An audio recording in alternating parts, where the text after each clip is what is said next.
So PlayStation 3 did ultimately launch in 2006, and though we couldn't address all these issues in time for launch, which resulted in a weak lineup, we came out of this difficult time with some strengths. Those 3 years around launch, 2005, 2006, 2007, are our unifying experience at Sony Computer Entertainment.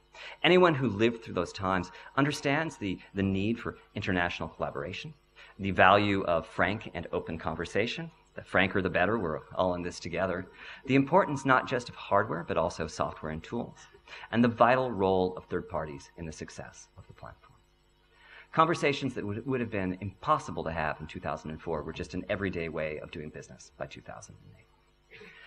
So, after PlayStation 3 shipped, the hardware team immediately started working on reducing the manufacturing cost of the console, and in 2007 they also began a post-mortem analysis of PlayStation 3, what had worked and what hadn't, with the goal of beginning to determine the basic direction to take with the next console.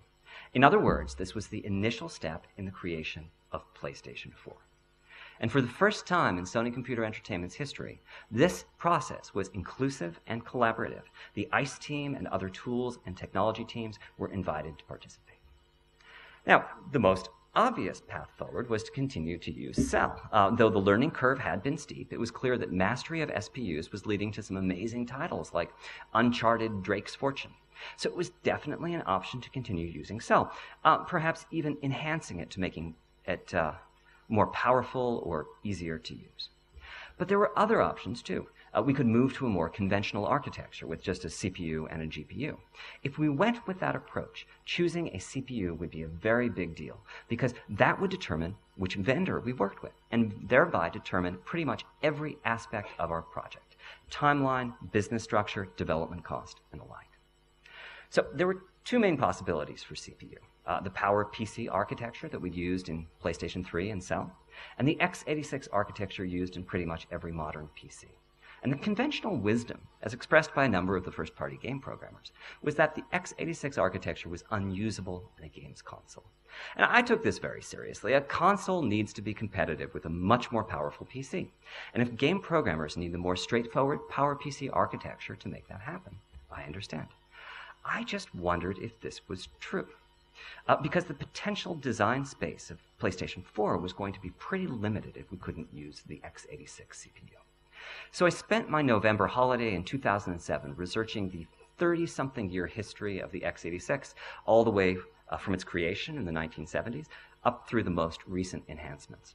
And my conclusion was that the conventional wisdom had been correct, but progressive enhancements by Intel and AMD had finally resulted in something that the console programmers could embrace.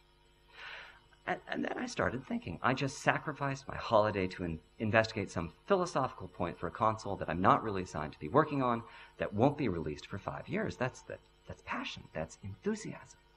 Maybe I should consider working on this project more deeply. And then I started thinking about my skill set. I've been a designer and a generalist programmer when I was making games at Atari. I'd become fluent in Japanese through my years at Sega. I'd programmed graphics engines at Crystal Dynamics. I'd worked as a producer and executive producer in my time at Universal Studios. And I was certainly willing and able to travel. And I began to believe that I had the experience and necessary expertise to make a larger contribution. Because whoever led that next generation effort was going to need to have most of those skills. That person needed to be deeply technical, like an engine programmer. But at the same time, that person would need to understand the larger process of creating games, like a producer. And given the Japanese nature of the company and the broad geographical distribution of the various technology teams, it was going to be necessary to be bilingual and ready to travel as well. And so I knew it was a bit audacious, but I went to Shu Yoshida and I pitched him on the idea that I would be lead architect on PlayStation 4. And I asked him if he thought this would be possible. And to my amazement, Shu said yes. So I went to the Worldwide Studios head at that time, who also agreed. So I went to Masa Chitani, who was he was the CTO of Sony Computer Entertainment at the time. And to my amazement, Masa agreed. He said yes, but I would have to leave the Worldwide Studio and work through Sony Computer Entertainment headquarters instead, because that, of course, is where the hardware project would be located. Now, when I say leave the Worldwide Studio, I wasn't really leaving them because I'd never been a member. I'd been consulting on over a dozen Worldwide Studios game projects as Cerny Games. And when I started working with Sony Computer Entertainment headquarters, that was once again as a consultant, meaning that I had no formal responsibility whatsoever because I was not part of company management. I was not even a company employee. So if you contrast my position with that of Ken Kutaragi, who was both chairman of Sony Computer Entertainment and the hardware visionary, he had complete responsibility, not just for the hardware, but for all aspects of the company. But I think, in the long run, my lack of formal status has had great benefit, both to me and to SCE. As a consultant, I manage no employees. I'm not responsible for budgets. I don't give presentations to other divisions of Sony. I don't track progress versus milestones. I don't negotiate contracts. I'm free to think about where we need to be in 5 years and work with the appropriate groups inside and outside of the company to make that happen. So in some ways, it's a bit like being a director on a game title. I mean, certainly there are many programmers and artists and designers on the title, but they report to managers, not to the director. And there's also a budget that has to be tracked when you make a game, but that's managed by the producer, not by the director. The director's role is to shape the shared vision and communicate it to the team. At any rate, in early 2008, the development of PlayStation 4 began in earnest, and we followed the new principles. The chief architect was an American. That's pretty international. We immediately began frank and open conversations with some of the game teams, and we kicked off the software and the tools effort pretty much simultaneously with the hardware. Involving the third parties was tricky, though. We definitely wanted their input on the design, but we felt it would be a bad idea to go to the teams who were making the top PlayStation 3 titles in 2008 or 2009 and start briefing them on a system that wouldn't be released for many years. It just felt like a tremendous distraction. So our solution was to make a questionnaire and present it to the third-party teams. We simply asked a lot of questions about the future of consoles and computer graphics and what they would like to see in a next-generation console. Some of these questions were about CPU count, CPU types, GPU types, bandwidth, and the answers were predictable. Basically, the team said that if we can afford to give them 1,000 times the performance of the PlayStation 3, go ahead, do it. But more importantly, we asked them about the flavor of the systems, the flavor of those systems that they would like to see in that next generation game console, and the ratios behind between the various components. Should we put more money into the CPU or the GPU or somewhere else? So we got great feedback, but they weren't fooled for a minute by the abstract nature of this questionnaire. Everyone we sat down with, and we sat down with a lot of teams, knew that we were asking for their feedback on the design of PlayStation 4. And I ended up talking to more than 30 teams in the US, Europe, and Japan. And I'm very glad I did so, because the answers we got were not what I thought that they would be. Turned out the number one piece of feedback was that they wanted a system with unified memory. So that means just one pool of high-speed memory, not the two that are found on PC or on PlayStation 3. We also learned that the proper CPU count was 4 or 8, and that if we had the money to spend, we should invest it in a very powerful GPU. And the final piece of feedback we received was that they didn't want exotica. If there was, for example, a GPU out there that could do real-time ray tracing, they did not want it in PlayStation 4. I mean, certainly that would be fascinating technology, but it would require game teams to take several years, throw out all their existing graphics technology, and rebuild it from scratch to use that exotic GPU. There were a few other milestones worthy of note in 2008. Shu Yoshida became the new head of the Worldwide Studio and assumed responsibility for all game titles being created at Sony Computer Entertainment. And Ken Kutaragi received the Lifetime Achievement Award from the Academy of Interactive Arts and Sciences. I presented it to him at the ceremony. And I'd like to say that this is him passing the torch to me, but actually that picture is me handing him the incredibly heavy trophy at the awards dinner. So, though Ken Kutaragi had largely left Sony by that point, we did think from time to time about what Ken would do if he was designing PlayStation 4.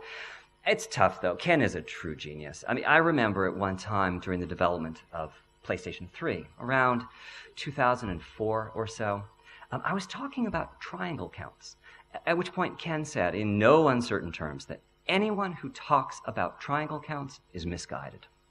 He'd just been to see one of the Lord of the Rings movies again, and his point was that we should be thinking about how to replicate the visuals of those movies. How do we display 70,000 screaming orcs in real time with great visual fidelity? And we should not be thinking about micro issues like the triangle count that the hardware can support. So I'm not Ken, though. So I took a simpler approach. In some ways, it was like Nolan Bushnell's famous philosophy for designing arcade games. He said that they should be easy to learn, but difficult to master. By that, he meant that anyone should be able to put a quarter into that arcade machine and have fun playing it immediately, but that there needed to be enough depth to the game that it would take months for the players to fully develop their skills and to master it. So my variation on this was that the hardware should have a familiar architecture and be easy to develop for in the early days of the console lifecycle, but that also there needed to be a rich feature set which the game creators could explore for years. To put a more specific timeline on that, perhaps some solid features for year one and some very interesting additional features, perhaps more speculative, for year 3 or year 4 of the console lifetime. Another way to express this was that we didn't want the hardware to be a puzzle that the developers would need to solve in order to make quality titles. And just to give a specific example, this gets technical very quickly, please forgive me. The architecture that we ended up for PlayStation 4 uses a 256-bit bus and a type of memory found in top-of-the-line graphics cards called GDDR5. And the combination of this wide bus and this fast memory gives us 176 gigabytes per second, which, and many of you will have to take my word for it, is quite a lot. So with that much bandwidth, straightforward programming techniques usually result in some pretty impressive graphics. Now, we knew that there was an alternative architecture that would be a bit easier to manufacture. In this architecture, we would use a narrower 128-bit bus, which would drop the bandwidth down to 88 gigabytes per second, which is not particularly good in next-generation terms and therefore would really hurt the graphic performance. So we'd then use some very fast on-chip memory to bring the performance back up. If we used EDRAM for this on-chip memory, we knew that bandwidths of as much as 1 terabyte per second, that's 1,000 gigabytes per second, would be achievable. The catch, though, is that the on-chip memory would need to be very small, and each game team would need to develop special techniques in order to manage it. So to compare these two architectures, the one on the left has 176 gigabytes per second for any access. The one on the right has 88 gigabytes per second if the data is in system memory, or 1,000 gigabytes per second if the data is in that tiny EDRAM.